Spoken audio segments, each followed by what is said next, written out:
noite a todos. Isto é mais uma quarentena climática ao vivo. Hoje estou aqui com a Susana Peralta, professora na Faculdade Nova de Economia, ou Nova SBE, como é hoje conhecida. Olá, Susana. Olá, boa noite, João, tudo bem? Obrigado por estares cá. Obrigada pelo convite. E vamos abrir a conversa com uma intervenção que a Susana teve há um ano, que é, basicamente, lançou a pergunta: o capitalismo irá resistir às alterações climáticas? E que a resposta foi dificilmente. Susana, queres falar-nos mais sobre sobre este teu pensamento? Não, este na verdade não era bem o meu pensamento. Eu tinha pegado num relatório das Nações Unidas, num estudo que tinha sido encomendado pelas Nações Unidas a um grupo de cientistas que diziam isso, e portanto eu na prática pegava nesses argumentos e fui apresentar isso à conferência da Exame, porque me convidaram para falar precisamente desse tema. E a ideia na verdade, esse é um relatório bastante curto e ele contém duas ideias. Uma delas é dizer que não é o capitalismo que te vai levar à transição climática que tu precisas ter, porque na prática as ideias mais orientadas pelo mercado, ia dizer uma palavra em inglês, baseiam-se no fundo nos impostos sobre o carbono e a ideia é que para o tipo de transição que tu precisas ter, para a velocidade também, ou seja, se nós realmente queremos ser neutros em carbono em 2050, falta pouco, faltam 30 anos, e que a velocidade a que tu queres fazer isso, para fazer isso com o imposto sobre o carbono, o aumento dos impostos tinha que ser uma coisa completamente absurda, e por outro lado depois também é tudo muito lento, porque é evidente que mesmo quando tu impões um custo muito grande sobre o carbono, as empresas têm sempre os seus timings, não é? E podem já ter feito um investimento numa tecnologia menos verde, que provavelmente depois fazendo o custo-benefício, e enfim, bem, legitimamente, entendem que mais vale pagar o custo o custo acrescido do carbono, no caso de termos um imposto carbónico suficientemente elevado,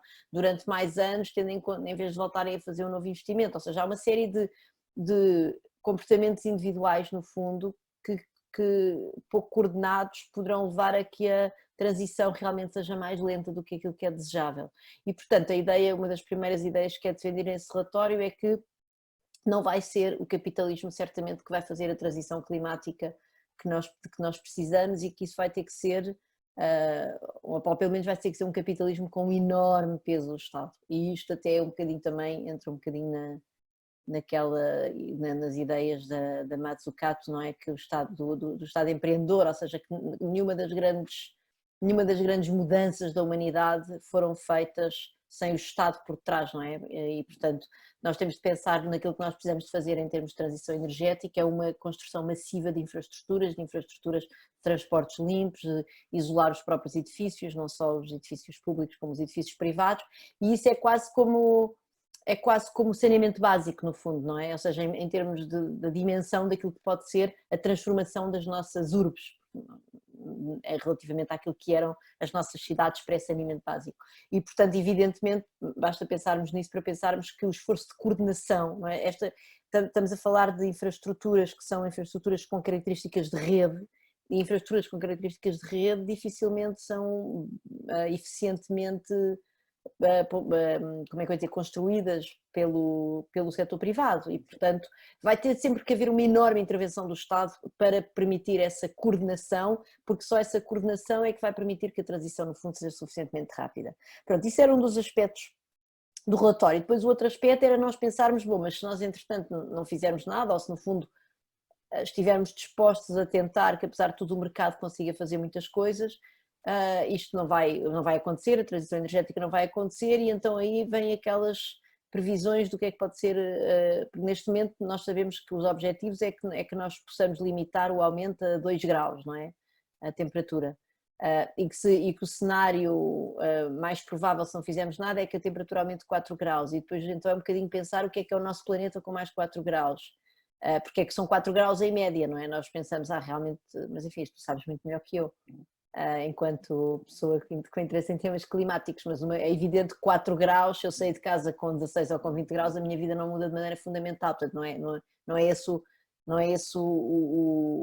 a experiência mental que nós temos de fazer. Nós temos de pensar o que é o planeta com mais 4 graus em média, e então a idade do gelo, supostamente, segundo os especialistas do clima, como sabes eu não sou uma delas, nessa altura o planeta tinha apenas menos 5 graus em média. E, portanto, nós temos de pensar nesse tipo de alteração absolutamente radical daquilo que é o nosso meio de vida, não é? Num planeta a mais 4 graus. E também temos de pensar em muitas alterações catastróficas, ou seja, temos de pensar em partes massivas das áreas costeiras inundadas, temos de pensar num aumento de fenómenos extremos como tempestades, tornados, etc., como inundações, como incêndios, e portanto a ideia é que a disrupção que tu vais criar na sociedade com este planeta radicalmente diferente, com esta sucessão de catástrofes naturais, E a própria produção de alimentos. É incompatível com o capitalismo, porque, e isso até eu acho que na verdade aquilo que nós estamos a viver neste momento com este Great Lockdown, não é? Com a pandemia Covid-19, pode, de alguma forma remete-nos para isso, porque remete-nos para afinal o que é aquilo que nós tomávamos por adquirido só há 2 meses atrás, não é? Que isto nunca nos ia acontecer, que nós nunca iríamos deixar de ir trabalhar, que nunca iríamos deixar de poder pôr os nossos filhos nas escolas, ou até quando nós pensamos que, enfim, as notícias, por exemplo, que vieram esta semana no Expresso, a quantidade de cancros que não estão a ser operados, etc. Ou seja, houve um encerramento de uma série de atividades e muitas delas, como a medicina, postas numa espécie de modo de emergência em que praticamente só se olha para os doentes Covid, e eu não estou a dizer que isso é uma má opção, estou apenas a constatar, e portanto há aqui uma disrupção tal na nossa forma de viver que eu julgo que nos pode remeter um bocadinho para o que é que pode ser uma crise climática dessa dimensão.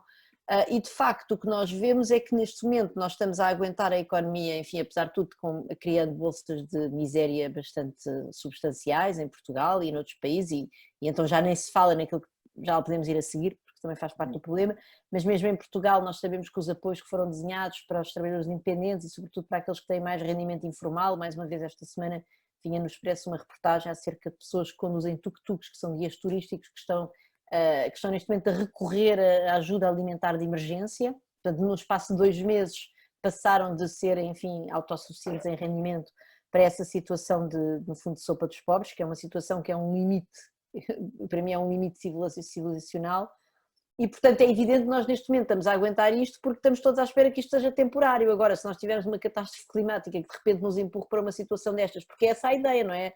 As pessoas que estudam o clima, quando falam da ideia da catástrofe, é nós sairmos deste mundo. Nós vivemos num mundo muito organizado, em que no fundo tudo o que nos acontece são pequenas mudanças relativamente àquilo que aconteceu ontem. E uma catástrofe climática pode ser uma coisa que de repente nos lança num completo desconhecido de um dia para o outro, como fez este Covid, mas de uma forma se calhar muito mais permanente.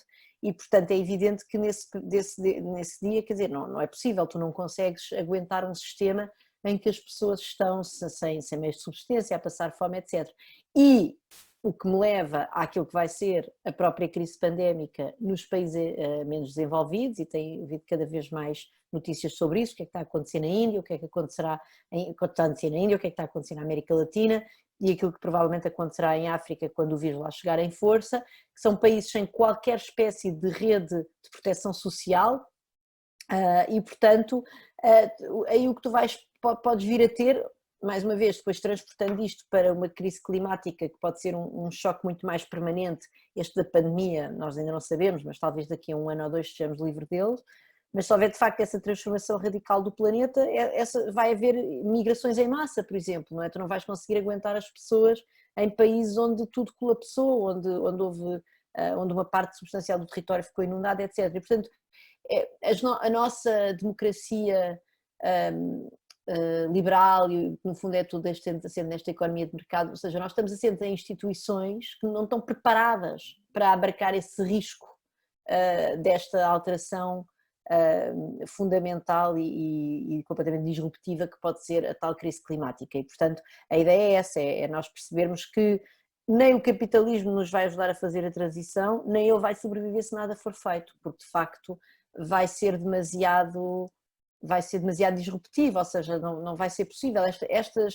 Este respeito pela propriedade privada, o respeito pela ordem e pelas instituições que nós temos no lado confortável do mundo no qual eu e tu vivemos e onde de facto prevalece uma ordem capitalista mais ou menos confortável, não vai prevalecer, não só não vai prevalecer devido às grandes desigualdades que a crise climática vai gerar no seio do próprio país, como as muito maiores desigualdades ainda que vai gerar entre países, entre os grandes blocos mais desenvolvidos e menos desenvolvidos do mundo, e desse ponto de vista eu julgo que a Covid-19 é o melhor microexemplo daquilo que pode vir a ser esse momento de disrupção climática. Não sei se respondi à tua pergunta. Sim, sim. Quer dizer, é uma pergunta, podíamos ficar aqui 5 Podemos sessões, ficar aqui a noite toda, exatamente. mas sim, é um bocadinho o ensaio da quebra-normalidade, desde temos de ficar fechados em portas, comparar com escassez alimentares profundas, com catástrofes semana sim, semana não, ou falando ainda mais dos países do sul global, em muito maior escala, tudo isso. Sim, mas repara, eu devo dizer que neste momento tu já tens falhas de mercado, ou seja, o capitalismo já está a falhar de alguma forma. Por exemplo, aquilo que está a acontecer com o material de proteção. O que acontece é que, de facto, os governos estão a pôr-se por detrás da força enorme, enfim, da força no terreno, para produzir o material de proteção médico na quantidade necessária. Portanto, os governos estão a pedir às fábricas para se reconverterem a produzir mais, e estão a de facto a usar a sua influência para conseguir um maior esforço para nós conseguirmos aprovisionar não só os sistemas de saúde, como até os supermercados, porque como sabes eu e tu também vamos ter que andar de máscara na rua durante uns tempos. E eu devo dizer que eu acho que esta crise Covid-19 também tem uma coisa muito interessante, que eu acho que nos pode também remeter um bocado para essa ideia do que é que pode ser a crise climática, que é uma certa consciencialização da materialidade da produção, e isso tem a ver com isso que estás a dizer eventualmente de haver escassez de alimento. Nós estivemos à beira, e ainda estamos à beira de ter escassez de medicamentos, por exemplo, porque nós vivemos num mundo de facto em que as cadeias de valor global, ou seja, cada micro-objeto que nós usamos no nosso dia-a-dia tem componentes que vêm de muitos sítios do mundo, e de facto nós não estamos preparados para enfrentar um risco destes de disrupção do sistema. E isto está a acontecer agora, é um micro exemplo daquilo que pode ser uma grande crise climática. E de facto neste momento tu tens o sistema a falhar, tu tens empresas a queixar-se que não conseguem ter acesso a matérias-primas, que não conseguem ter acesso a alguns fornecimentos essenciais para o seu funcionamento, e portanto isso é de facto a economia de mercado a falhar neste momento. Ela está a falhar em muitos aspectos. E tem a ver exatamente com isso que estás a dizer, e tem a ver com esta questão da materialidade, que eu acho que é uma coisa muito importante, que é, se tu pensares no setor financeiro ou no setor dos seguros, que são setores imateriais, não é?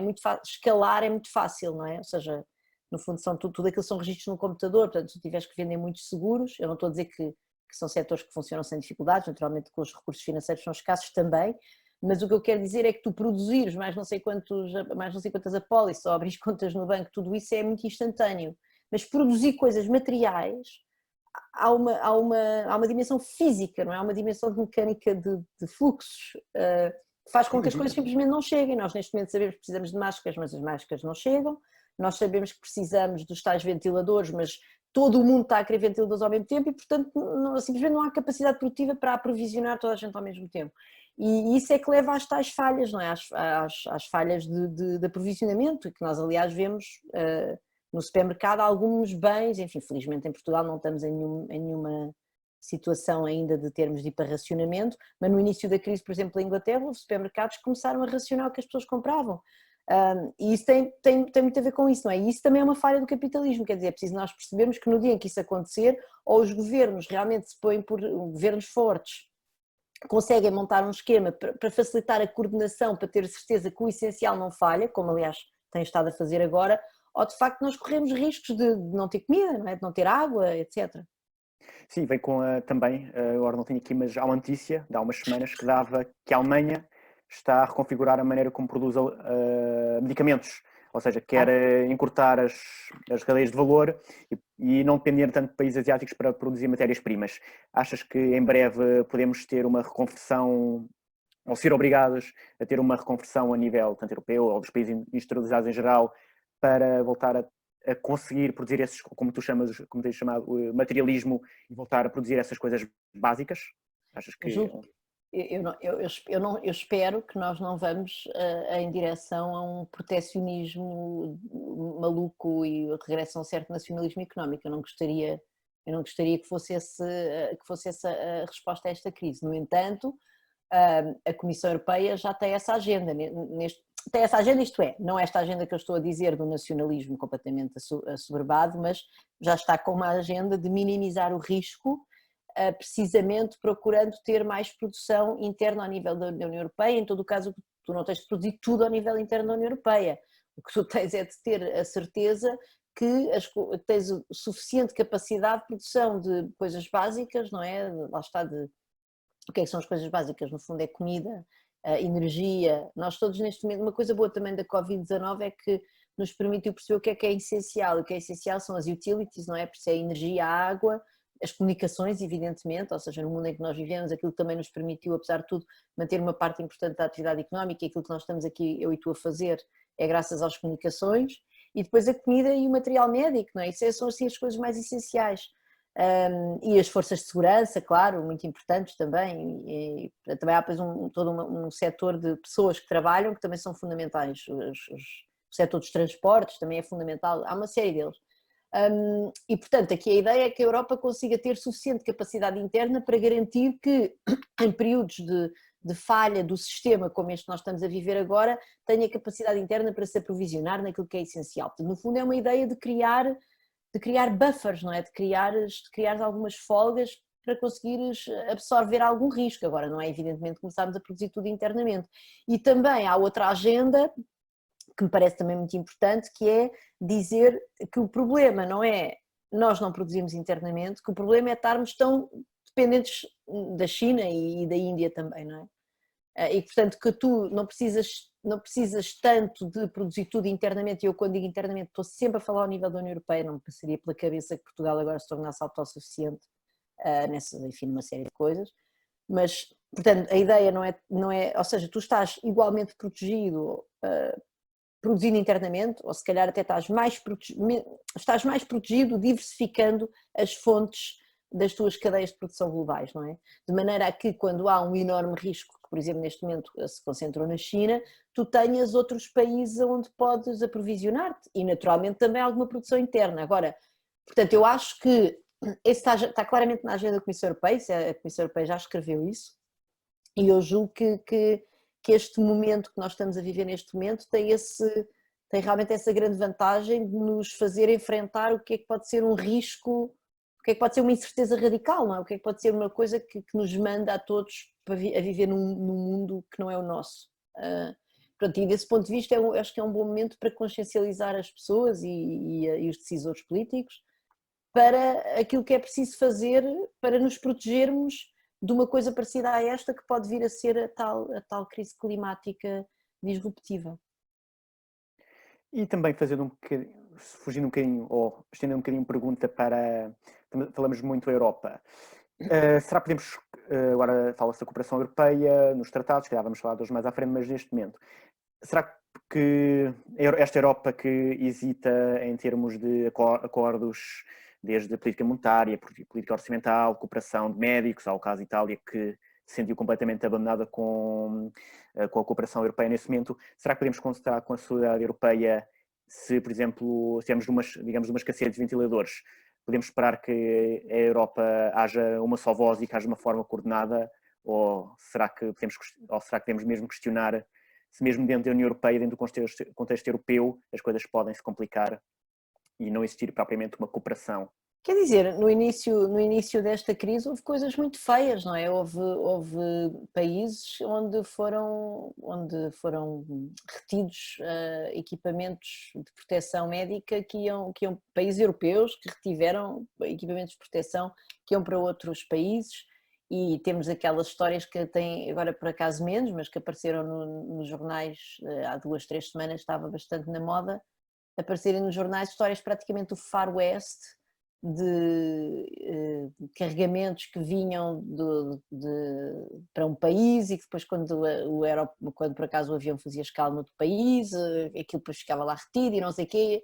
Portanto, parece-me que houve coisas bastante feias ao nível da União Europeia. Isto dito, também tem havido, apesar de tudo, bastante solidariedade, ou seja, nós sabemos que, por exemplo, há doentes franceses que estão a ser tratados nos hospitais alemães, portanto, eu acho que a União Europeia tem, apesar de tudo, com os seus soluços e solavancos e com a sua sempre, enfim, muito hesitante e lenta, portanto esses solavancos e hesitações tornam-na lenta, muitas vezes na sua resposta, quando tu comparas com aquilo que aconteceu em 2008, quer dizer, nós estamos noutro mundo, não é? Houve uma muito maior rapidez, o Banco Central Europeu avançou muito mais depressa para comprar dívida, avançou em 2 semanas, em 2008 tivemos que esperar pela segunda metade de 2012, e pronto, e neste momento nós temos um mecanismo europeu de estabilidade que foi reforçado.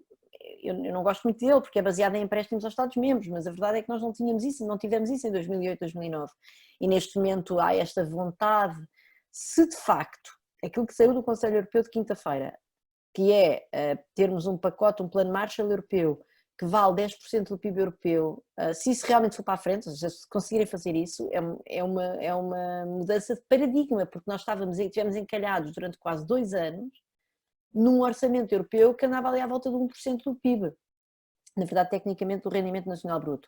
Portanto, se isso tudo acontecer, temos, apesar de tudo, uma União Europeia que parece que alguma coisa aprendeu com a crise de 2008. Agora, para responder à tua pergunta, o meu problema é que eu temo que, ou seja, eu não tenho a certeza que nós possamos contar com a solidariedade europeia sempre, parece-me que vai continuar a haver comportamentos feios e egoístas entre os países. Apesar de tudo, como eu digo, acho que estamos num mundo mais progressista do que aquele que estávamos em 2008 relativamente ao comportamento da União Europeia.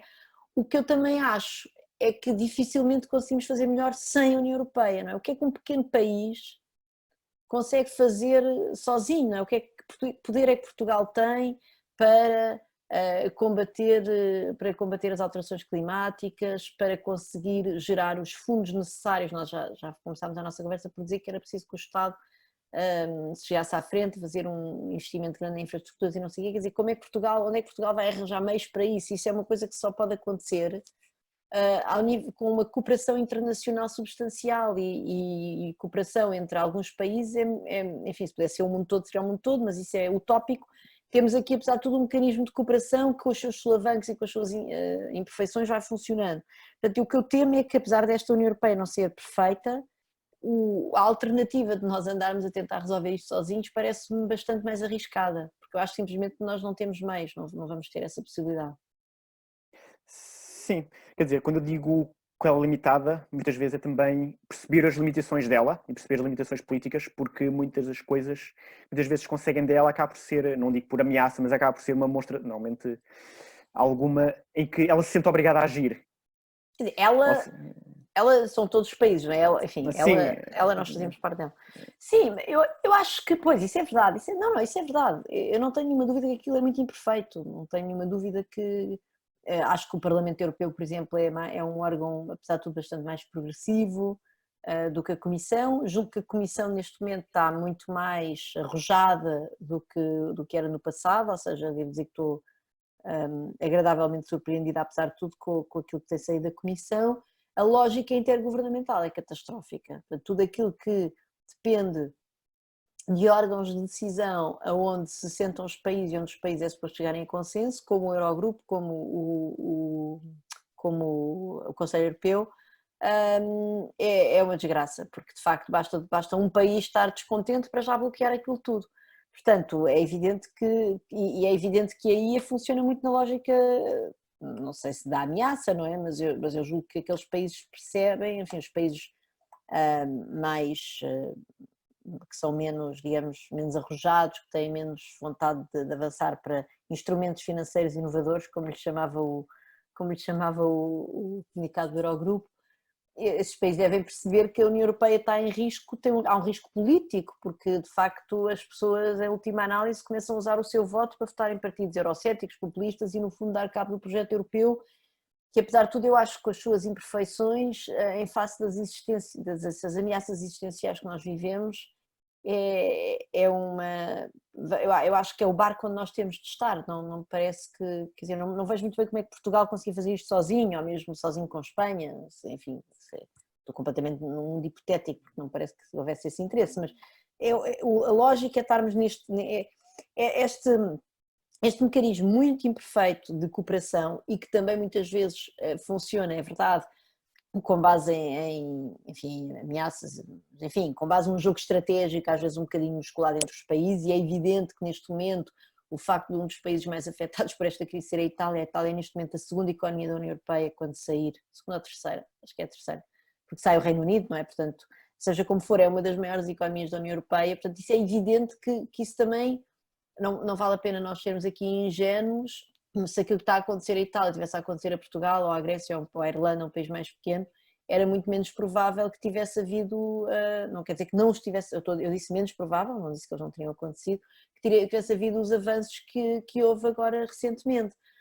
Portanto, onde é que eu quero chegar? É evidente, isso que estás a dizer é evidente, que aquilo não é perfeito e que muitas vezes funciona com base em lógicas que não são as lógicas que nós se calhar gostávamos de ter, de uma verdadeira cooperação saudável entre países que percebiam as vantagens de partilha de risco, de estarem juntos e sobretudo em face de ameaças destas, que são ameaças que têm uma característica global, que salta fronteiras, como a ameaça agora pandémica, como a ameaça certamente climática, como a ameaça da desigualdade e, enfim, de conseguirmos que os ricos e as grandes empresas paguem impostos. Tudo isso são ameaças que atravessam fronteiras e essas ameaças nós devíamos pensar realmente num mundo ideal de pessoas progressistas que sentavam toda a mesa e diziam, bem, temos aqui ameaças transfronteiriças, portanto vamos agora aqui arranjar maneira de resolver isto entre amigos, mas a verdade é que é um misto entre isso e um jogo estratégico que às vezes é se calhar um bocadinho menos simpático, mas paciência, não é? Ou seja, estou disposta a pagar esse preço para apesar de tudo fazer parte deste projeto, porque,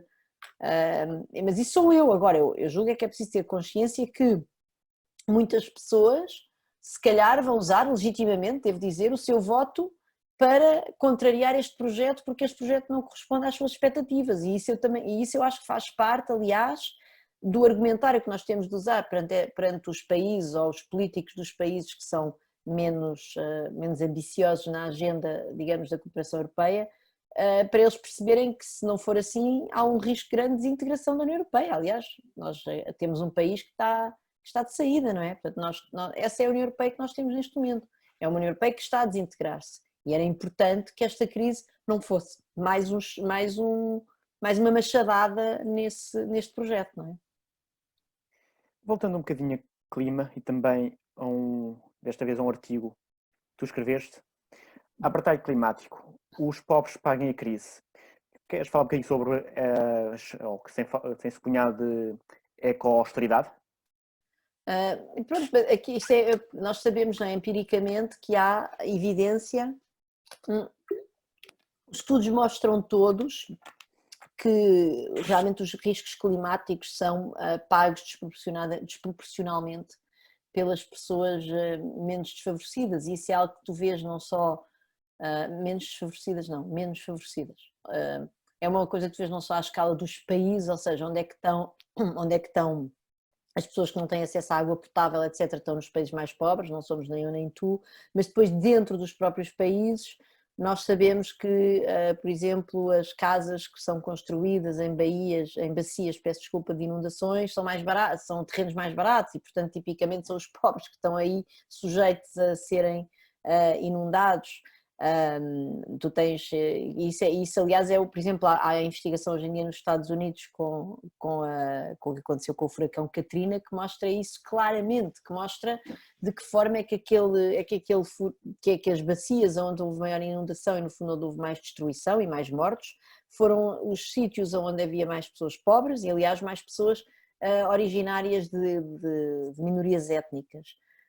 E depois isso tem imensas consequências na saúde e tem consequências, mesmo daqueles que ficam vivos, há muitos mortos. E tem outras consequências, porque depois a disrupção que tu causas com esse tipo de momentos em que as pessoas ficam sem nada, não é? Por exemplo, ao nível das estratégias educacionais dos membros mais jovens das famílias, etc., tem efeitos completamente catastróficos que depois te refletem na idade adulta. porque isso é um enorme choque na capacidade daqueles jovens irem à escola e têm ali uns meses ou um ano em que andam ali, não têm casa e tal, e portanto têm um percurso educacional muito problemático, e isso tem repercussões. Nós sabemos que os problemas digamos, a instabilidade educacional tem consequências na idade adulta, tem consequências nos salários na idade adulta. E, portanto, isso é uma constatação de que, de facto, o que acontece, mais uma vez, se tu deixares isto tudo ao mercado, o que vai acontecer é que os ricos vão conseguir comprar, vão conseguir viver em sítios menos poluídos, com menos riscos naturais, e pessoas mais pobres vão, porque no fundo isso vai se repercutir tudo no preço finalmente da terra, não é? No preço imobiliário, no preço da terra. E portanto as pessoas vão acabar por ficar, os mais pobres, sempre com acesso aos locais menos apetecíveis, no sentido de mais sujeitos a teres grandes, enfim, que estes fenómenos naturais extremos relacionados com as alterações climáticas vão sobretudo ter um impacto nessas pessoas.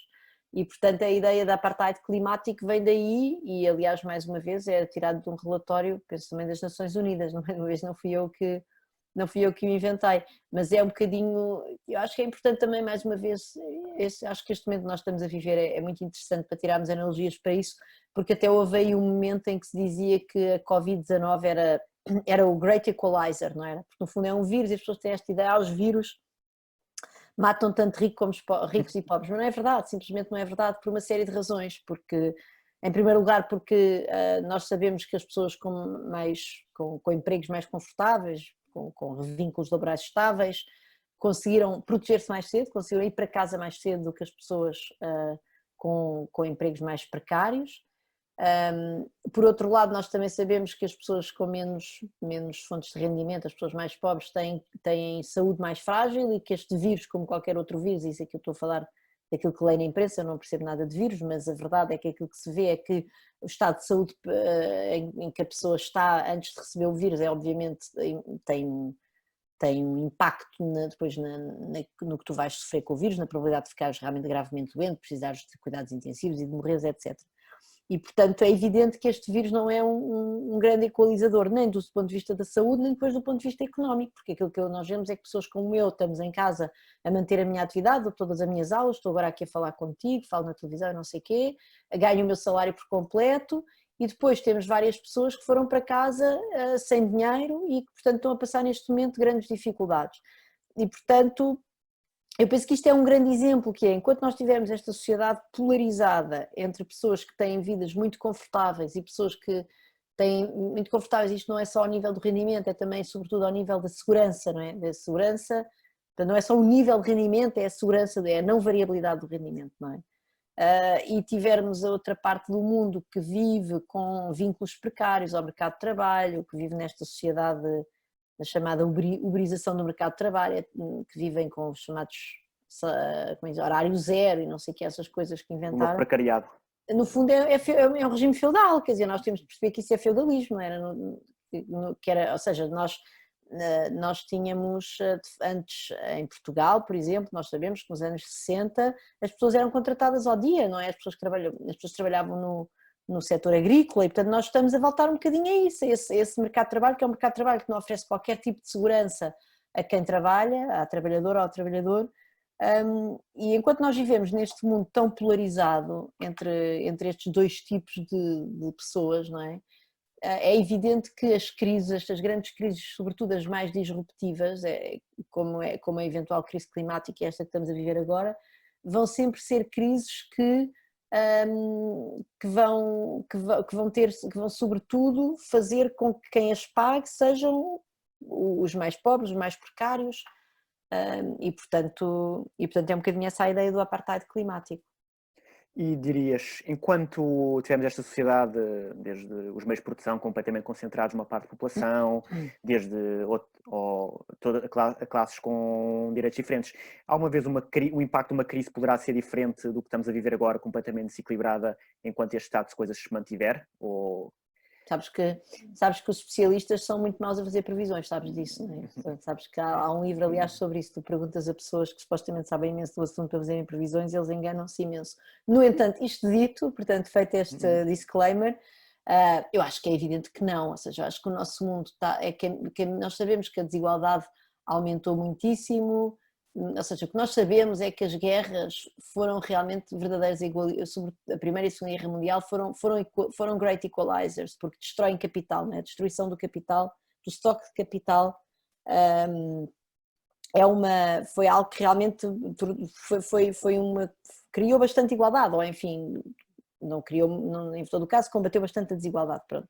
E desde então, e sobretudo a partir dos anos 80, com aquilo que o Atkinson chamou o inequality turn, a partir dos anos 80 houve de facto com a desregulação do mercado de trabalho, com políticas fiscais cada vez mais agressivas no sentido de baixar os impostos das empresas e dos mais ricos, portanto, sobretudo com as reformas fiscais do Reagan e da Thatcher.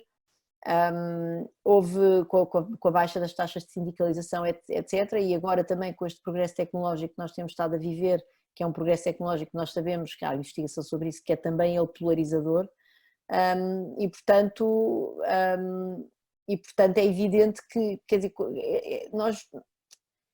uma sociedade polarizada, por isso que o termo às vezes polarizado é mais interessante do que o tema desigual, porque polarizado quer mesmo dizer que são dois polos diferentes, não é? Que as pessoas vivem vidas radicalmente diferentes, por isso nós temos pessoas que têm rendimento estável, que têm um vínculo com o mercado de trabalho, que têm direito a seguro de saúde, a seguro na doença, peço desculpa, em Portugal toda a gente tem direito eu não quis dizer isso, em Portugal o Serviço Nacional de Saúde é universal. Sim. E bem, mas o que eu quero dizer é que quando tu ficas doente, por exemplo, tens direito a receber uma parte do teu salário, o subsídio de doença, que é algo que não existe nas pessoas que são independentes ou que têm uma parte do rendimento importante que vem do tal setor informal, não é? Já aqui falámos, todos os Uber e companhia, com horários zero, etc. E, portanto, enquanto tu tiveres este mundo tão polarizado, é evidente que as crises nunca vão afetar de forma igual as pessoas, simplesmente porque as pessoas que têm poder, e eu falo de poder aqui não só de poder de rendimento, mas também do poder que te dá tu teres uma situação estável, não é? Isso dá imenso poder, essas pessoas vão sempre usar o seu poder para se proteger da crise. Portanto, é evidente, quer dizer, basta ver que agora, por exemplo, nós temos esta coisa das escolas, não é? Estamos em telescola, em regime de escola em casa e agora complementado com a telescola. Já saíram esses números, há 5% das famílias em Portugal com crianças em idade escolar que não têm sequer ligação à internet, não sei qual é que é a percentagem que não tem computadores. Quer dizer, isso nunca vai acontecer a quem tem dinheiro para ir no instante à Vorten comprar um computador. Portanto, não há outra forma, ou seja, as pessoas vão evidentemente, em última análise, sempre usar o poder que tiverem para se proteger destes riscos que as pessoas consideram riscos fundamentais, em média, claro, depois há maluquinhos, não é? Mas em média é isso que acontece e, portanto, em média tu tens sempre uma sociedade, e eu estou sempre aqui a falar muito da polarização dentro de um país desenvolvido como é Portugal, mas quando tu vês o que está a acontecer, o que aconteceu na Índia, por exemplo, com as pessoas a começarem a fazer caminhadas a pé, ou seja, de repente houve um lockdown. As pessoas, há uma população urbana que vive em urbes completamente desorganizadas, uns em cima dos outros e não sei o quê, não há nenhuma rede social, não há estado social. Houve o lockdown, as pessoas têm empregos que ganham ao dia ou à semana, portanto as pessoas ficaram sem rendimento. Muitos deles vêm de aldeias que estão a 500, 600, 700 quilómetros de distância das cidades onde vivem.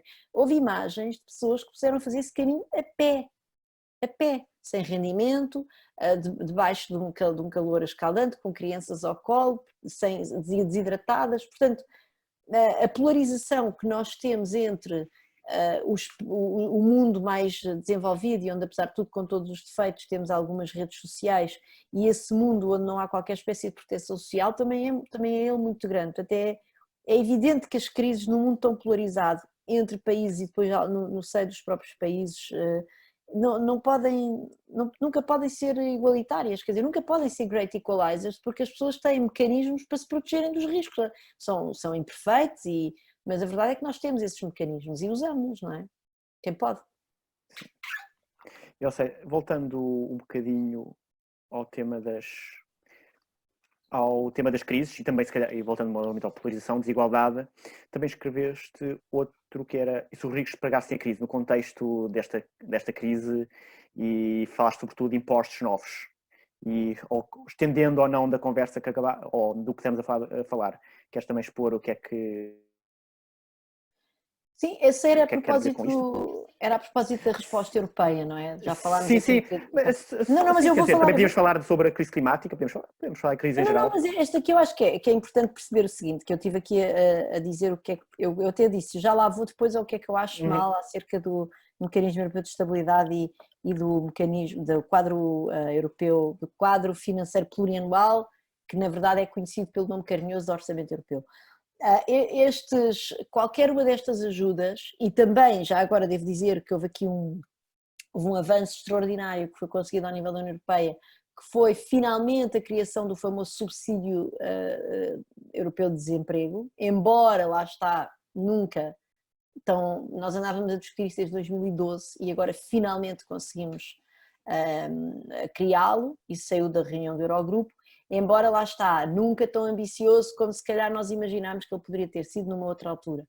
E, portanto, este Seguro Europeu de Desemprego, como se chama, assenta também ele em empréstimos. Portanto, tens aqui uma série de mecanismos que assentam em empréstimos. Tens este do desemprego, tens o mecanismo europeu de estabilidade, que são empréstimos para fazer face agora, são os tais 500 mil milhões para fazer face às despesas agora da crise.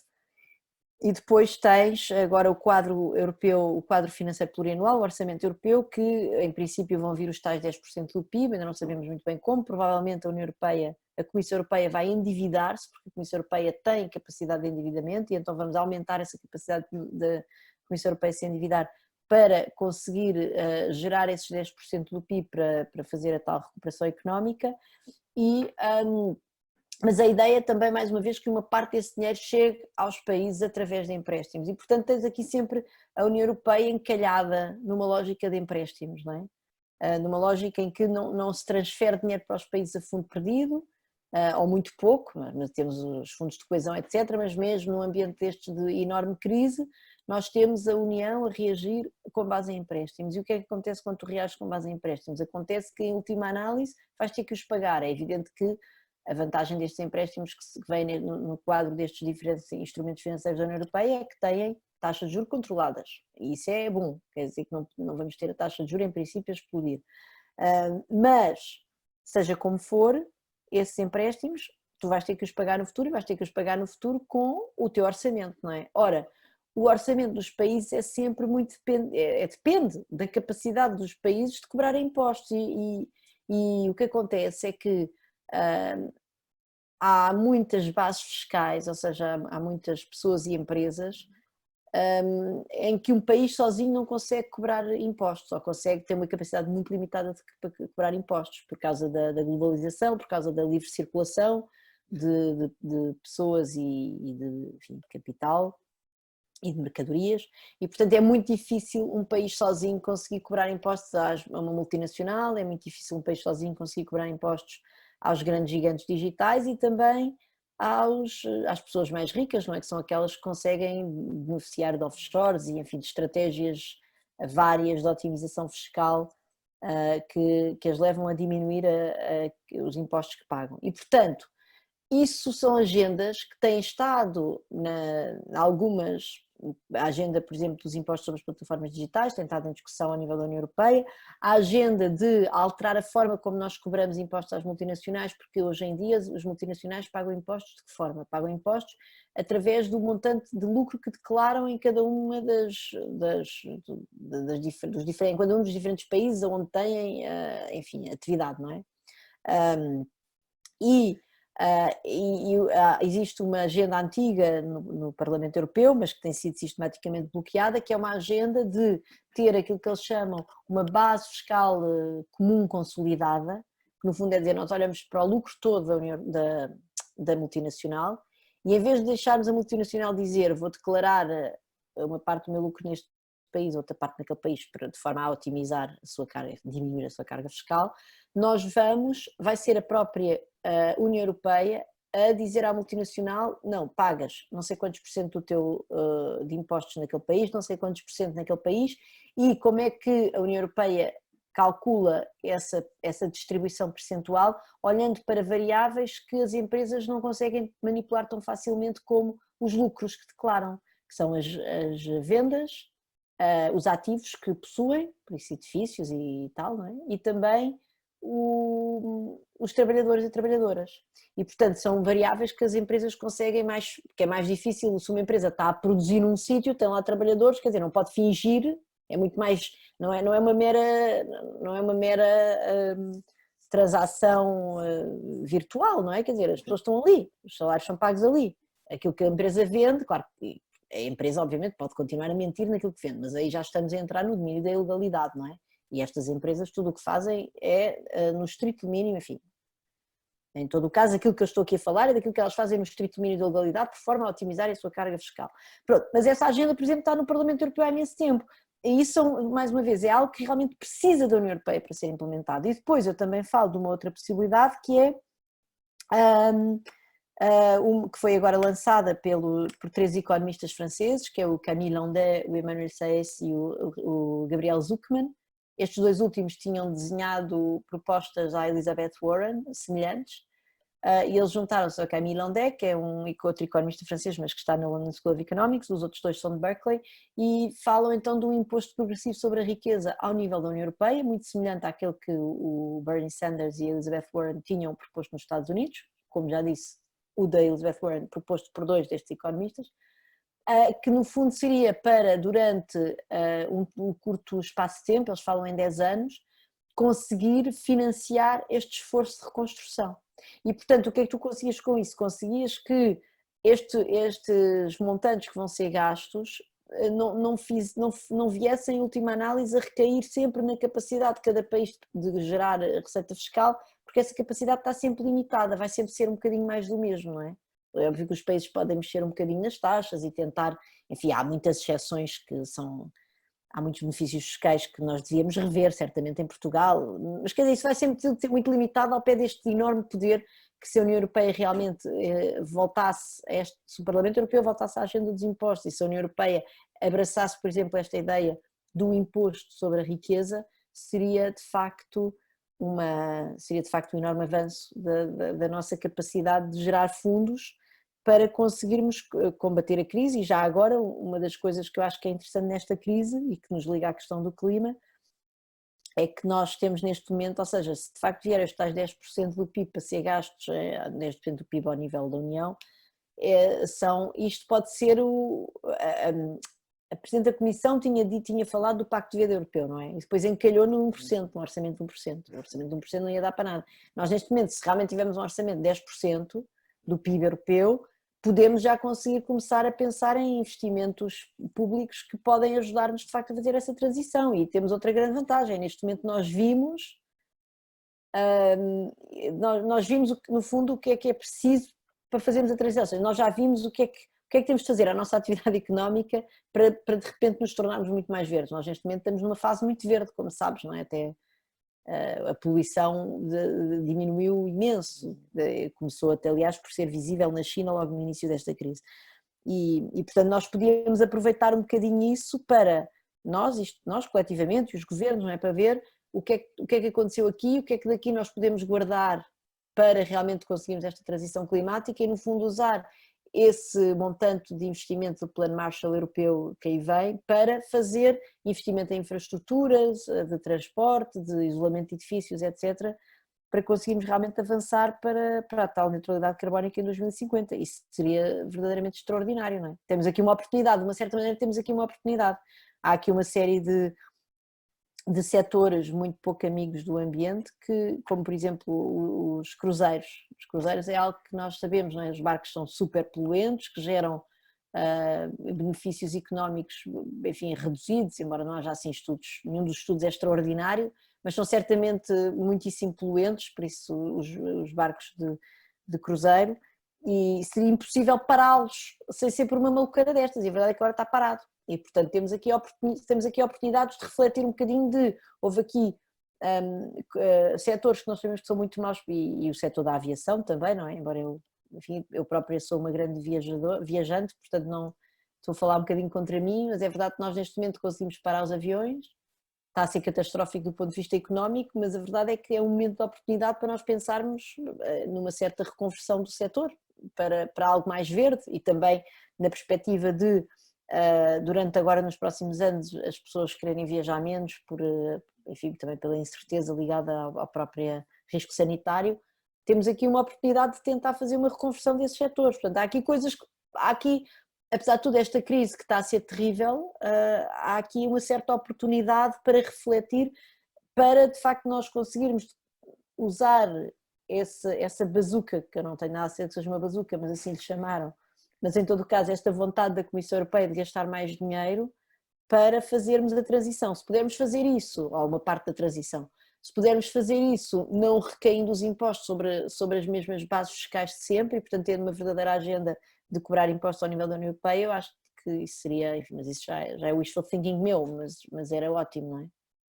E quer dizer, voltando um bocadinho a falar, tentando fazer parte, ou fazer um bocadinho mais do que já temos feito, a parte com a economia e política, tanto estamos a falar dentro dos jogos de poder da União Europeia, quando estamos a falar quem paga a crise são os ricos, são os pobres, são os países ricos, são os países pobres, não estamos em grande parte a falar de capacidade de mobilização e a capacidade que as pessoas mais pobres e as pessoas mais precarizadas e os países mais expostos, a capacidade destes mobilizarem e de certa forma construir o seu poder para conseguir obrigar a que os setores mais prósperos consigam ou acedam a fazer essa mudança na sociedade, em termos, quer falemos de transição energética, quer falemos de impostos, quer falamos de equilibrar quem paga quem sofre mais com as crises, quem sofre menos com as crises.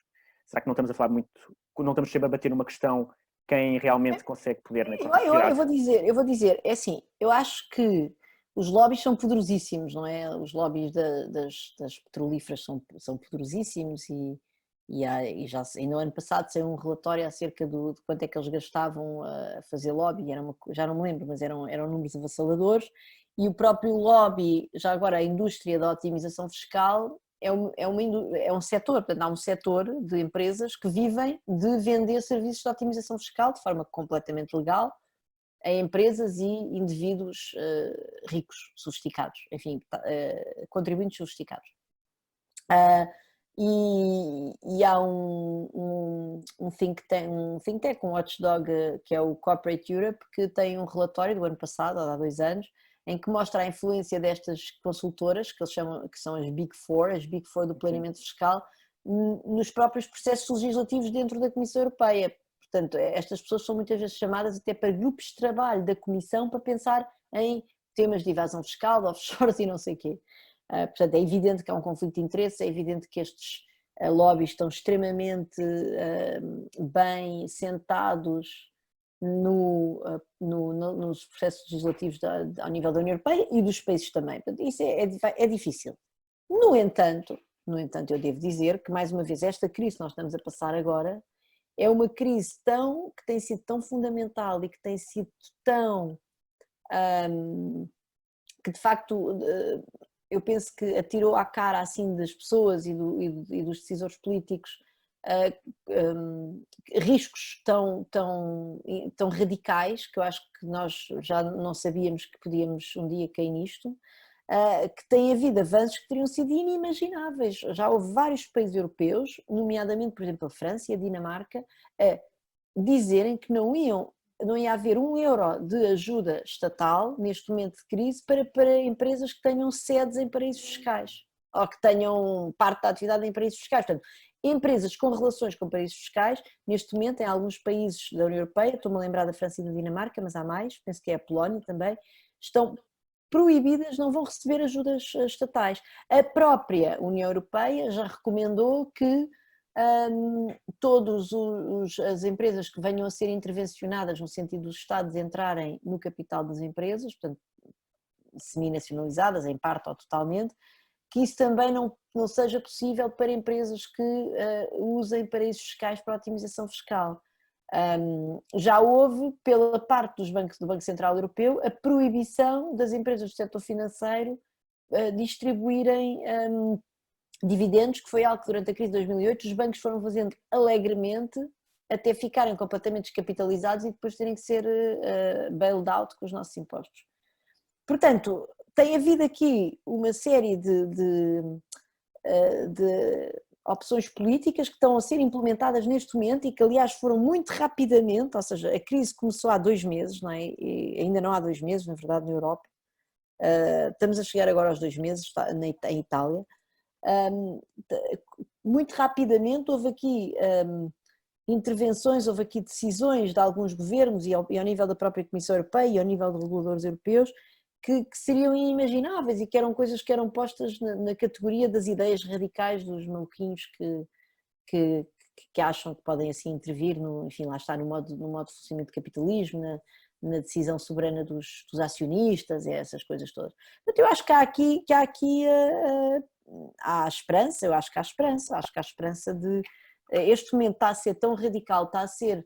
Repara, o FMI falou numa recessão para toda a União Europeia de 7%, 7,5%. Estamos a falar de uma recessão que vai chegar aos 2 dígitos e, sobretudo, tiveste aqui um choque completamente inesperado, que é, de repente, quase de um dia para o outro, tens metade do mundo parado, não é? E, portanto, eu acho que isto são momentos de abanar consciências e pode ser que as pessoas percebam que, de facto, há coisas que vão ter que ser feitas. O próprio Financial Times apelou a reformas radicais. Portanto, eu julgo que há agora, neste momento, em todo o caso, um caldo intelectual e político que está a permitir fazer coisas que há uns tempos eram na categoria dos maluquinhos. Pronto, mas é evidente que do outro lado há lobbies poderosíssimos e esses lobbies estão evidentemente a trabalhar para voltar ao business as usual assim que possam, não é? Como é evidente.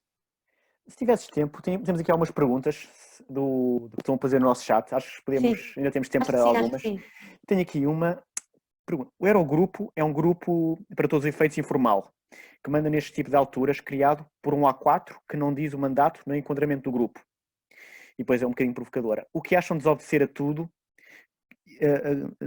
tudo que sair daquilo com uma tática de confrontar o Estado europeu? Isso é uma pergunta. É uma pergunta provocadora. Não, é verdade que o Eurogrupo não tem estatutos, isso aliás era a velha agenda do Varoufakis, não é? Dizer que é um órgão que de facto não existe, ou seja, o Conselho Europeu existe nos tratados, o Parlamento Europeu certamente, o Conselho da Europa, a Comissão Europeia, nós sabemos tudo isso como é que funciona e portanto tem checks and balances, não é? Que é aquilo que tu precisas, enfim, a União Europeia não é uma federação, mas tem poder democraticamente eleito e portanto tem ali coisas que têm, enfim, as suas instituições têm estatutos e esses estatutos servem para haver controle mútuo e não sei o quê, portanto isso tudo faz sentido e de facto o Eurogrupo não está previsto, foi uma invenção na criação do euro e como a criação do euro foi uma moeda única que foi criada mas não por todos os países, no fundo teve que se criar ali aquele grupo de coordenação informal. Em todo o caso não tem estatutos, outra coisa é que ela seja assim tão informal, apesar de tudo fazem comunicados quando reúnem, etc. Aquilo é feito com alguma transparência.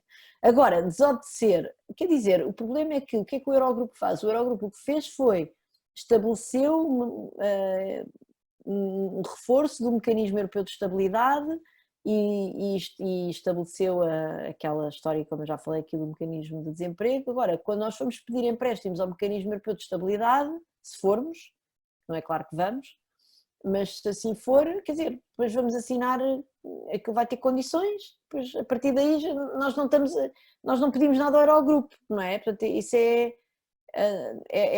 uma coisa meio estranha, porque o Eurogrupo estabelece umas regras, mas depois há uns mecanismos, não é? Umas instituições que nós, se não formos lá pedir dinheiro, vamos ter que assinar um contrato. Nós, Portugal, país soberano, e depois Portugal quebrar as regras desse contrato não parece que seja uma boa estratégia.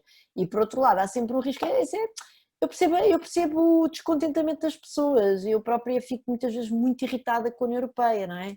Agora, mais uma vez, eu acho que pesando tudo aquilo que nós estivemos aqui a falar, a questão de conseguir que os verdadeiros ricos paguem impostos, a questão das alterações climáticas, tudo isso são para nós conseguirmos, enquanto país, proteger-nos minimamente disso, não é? Temos que ter alguma cooperação internacional e, portanto, também parece que criarmos agora, de repente, um antagonismo completo com um grupo de países no qual, apesar de tudo, vai havendo alguma coordenação que não é perfeita e que fica muito aquém do desejável, eu julgo que pode ser pior a emenda do que o soneto. Eu percebo que a pessoa possa ter essa raiva e essa vontade de dizer, então agora não quero, tipo, não, agora vou-te lixar. Mas em última análise, depois de expelida a raiva, isso tem um efeito terapêutico e é uma coisa boa, e aliás, eu devo dizer até mais, eu devo dizer que do ponto de vista individual, em todo o caso, há investigação que mostra que as pessoas derivam, as pessoas ficam mais satisfeitas quando sentem que são donas do seu destino. Portanto, as pessoas estão dispostas, aliás, a perder rendimento para terem mais autonomia. Existe investigação sobre isso.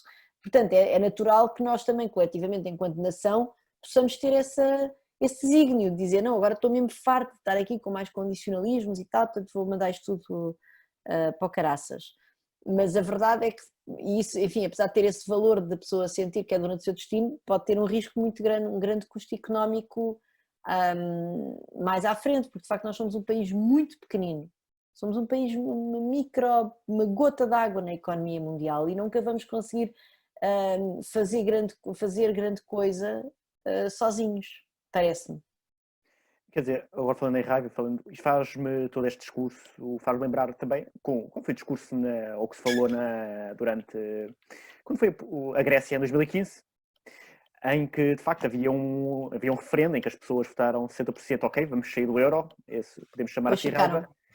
Sim, pronto, depois afinal quem mandava decidiu ficar, mas aí vimos, por exemplo, não vimos um rasgar de condições, mas uma das coisas que mais fez preocupar, e uma das armas de arremesso foi na altura até do Varoufakis, quando era Ministro das Finanças, que era a dívida que a Grécia tinha ao Banco Central Europeu, simplesmente ele dizer, ok, se vocês não nos ajudam, então nós fazemos default e vocês vão explicar aos americanos a embrulhada que fizeram para aqui.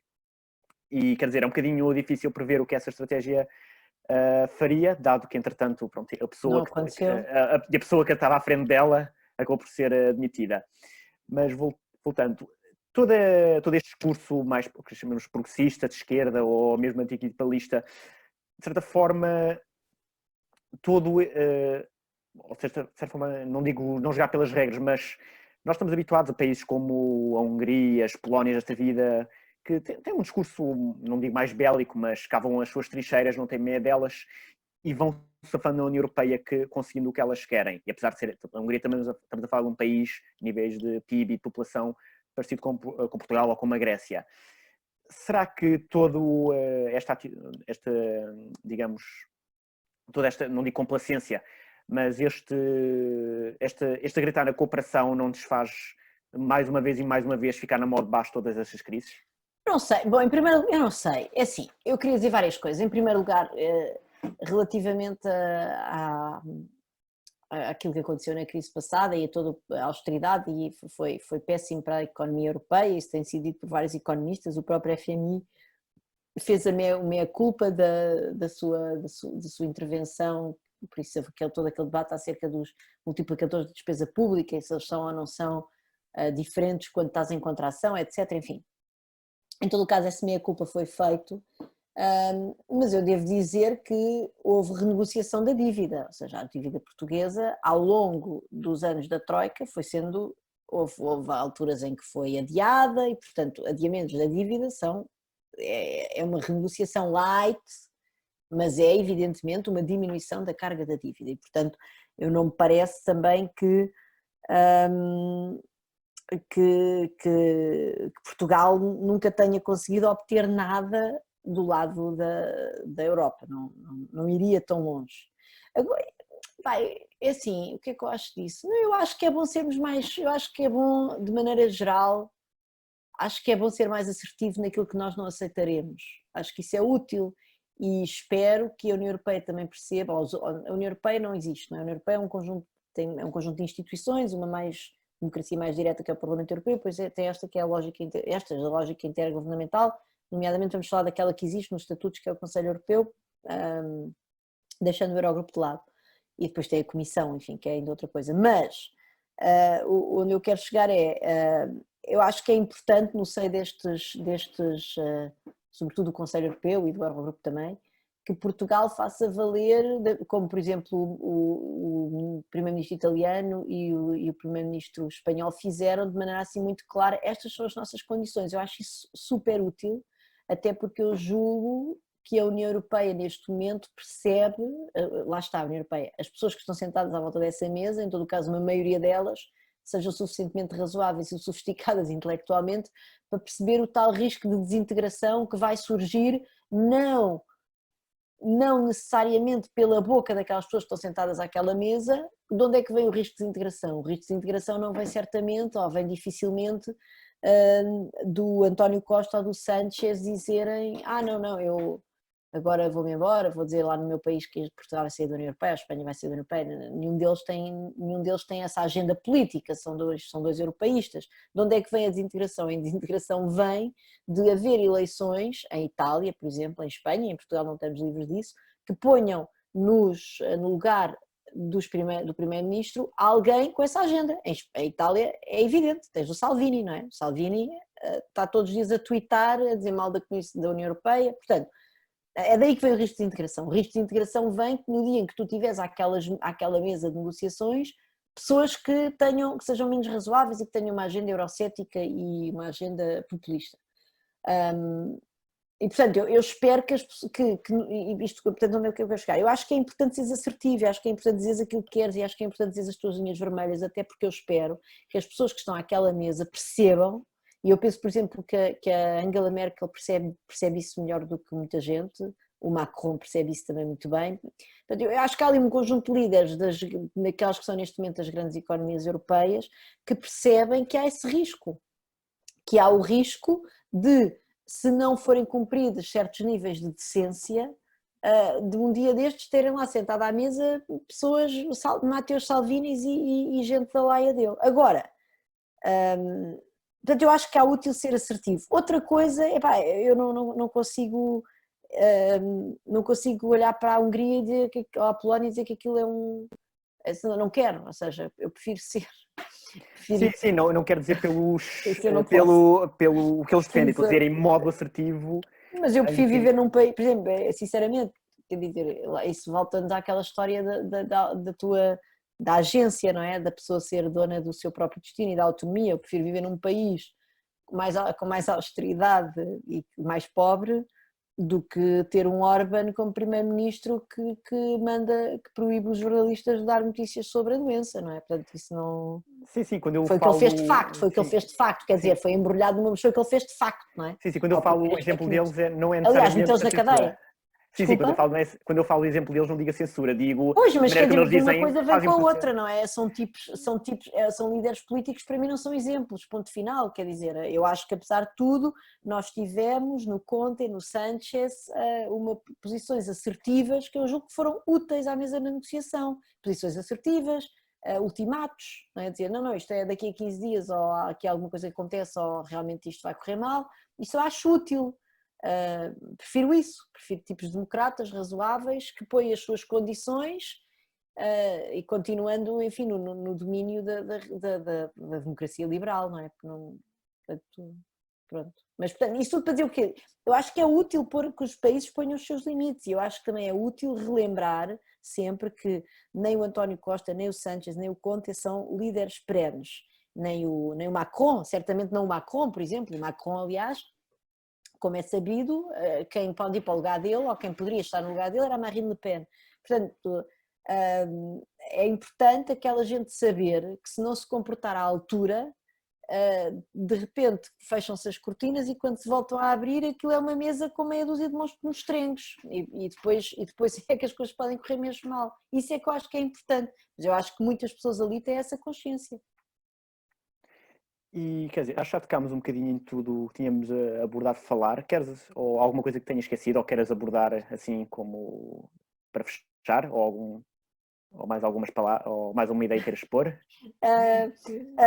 Não sei, eu não tenho assim nada, não sei, o que é que eu quero dizer? Não, acho que o vosso grupo tem acho que é importante haver assim grupos de ação climática com ideias arrojadas em Portugal e que tragam um bocadinho novas formas de criar consciencialização acerca dos riscos que nós podemos estar a correr coletivamente, não é? Enquanto humanidade, e portanto queria dizer sobretudo que para mim foi um gosto que vocês tenham falado, que tenham-se lembrado que era giro termos esta conversa.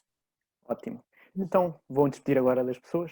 Bem, esta foi mais uma Quarentena Climática ao vivo. Podem nos seguir aqui no Facebook, no Instagram, agora também no YouTube, como costumo também já no Twitter. E vemo-nos em breve.